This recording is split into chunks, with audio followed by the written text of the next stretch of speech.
जेव्हा प्रकृतीचे स्वरूप बदलत असते तेव्हा आपले शरीर व मनावर दोन्हीवर परिणाम होत असतो।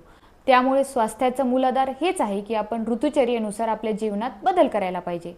आता ग्रीष्म ऋतू येत आहे, अशा वेळेस आपण केलेल्या छोट्या चुका सुद्धा आपल्याला अशक्तपणा, थकवा किंवा अशांती निर्माण करतात। हा सवयी आपण बघणार आहोत जे इंटरलिंक्ड आहेत आणि त्यामुळे आपल्याला ग्रीष्म ऋतू हा सुखकर जाणार आहे। पहिली सवय लवकर उठणे। यात जर तुम्ही ब्रह्ममुहूर्तात म्हणजे 5च्या आधी उठत असाल तर खूपच उत्तम, पण जेवढे लवकर तुम्ही उठाल तेवढी निसर्गाची शीतलता ही तुमच्या शरीरावर परिणाम करत असते। जसं की तुम्ही 5 वाजता उठलात तर तुमची सुरुवातच ही शीतलतेने चालू होते, पण जर तुम्ही उशिरा उठलात, 7च्या नंतर उठलात तर तेव्हा वातावरण हे गरम झालेलं असतं आणि आपण उठल्या उठल्या आपल्याला थकवा किंवा अशक्तपणा जाणवत असतो। दुसरी सवय, फ्रीजमधील पाणी पिण्यापेक्षा माठातले पाणी पिया। फ्रीजमधील पाणी पिल्यानंतर आपल्याला थर्मल शॉक बसतो, मग ज्या उद्देशाने आपण पाणी पिलेलं असतं ते तर पूर्ण होत नाहीच, उलट जास्त तहान लागत असते। माठातले पाणी हे तृप्त करणारे, संतुष्ट करणारे, पित्त शांत करणारे आणि त्यामुळेच आपल्या शरीरातील उष्णता ही नियंत्रित करणारी असते। त्यामुळे फ्रीजमधील पाण्यापेक्षा माठातले पाणी वापरा। तिसरं आहे अभ्यंग करा। उष्णता जशी जशी वाढत जाते तसतसं सूर्यामुळे आपल्याला थकवा जास्त येतो, शरीरात उष्णता जास्त वाढते, कोरडेपणा वाढतो। म्हणजेच काय, आपल्या शरीरात कोरडेपणा आणि उष्णता हे दोन्ही वाढलेलं असतं आणि त्याचा ऑपोजिट गुणधर्म काम करते, ते म्हणजे खोबरेल तेल किंवा नारळाचं तेल।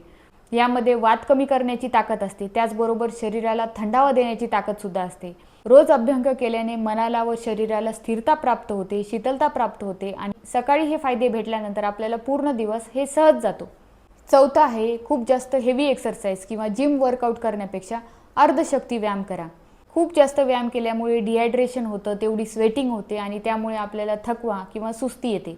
त्यामुळे आपापल्या प्रकृतीनुसार अर्धशक्ती व्यायाम करायचा आहे किंवा मग प्राणायाम आणि योगाभ्यास करायचा आहे। यामुळे आपले शरीर लवचिक राहते, त्याचबरोबर आपली स्ट्रेंथ सुद्धा टिकून राहते। पाचवं आहे सकाळचं पहिलं जेवण किंवा नाश्ता हे लघु, मधुर आणि शीतल असावा।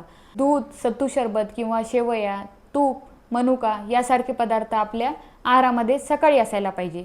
म्हणजेच दिवसभर आपली एनर्जी सुद्धा टिकून राहते आणि जी दिवसभरात निसर्गातील उष्णतेमुळे आपल्या शरीरात गरमी वाढत असते ती सुद्धा कंट्रोल केली जाते।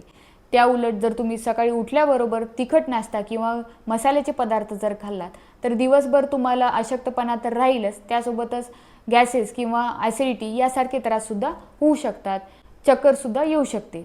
6वी सवय आहे ती म्हणजे आंघोळीमध्ये सामान्य पाणी वापरणे। बरेच जणांना खूप जास्त गरम पाणी घेण्याची सवय असते। तुम्हाला माहीतच आहे की खूप जास्त गरम पाणी घेतल्यामुळे उष्णतेमुळे आपलं हेअरफॉल होतं, एजिंग लवकर होते आणि आपल्या स्किनमध्ये असलेलं नॅचरल ऑइल हे सुद्धा बाहेर निघून जातं।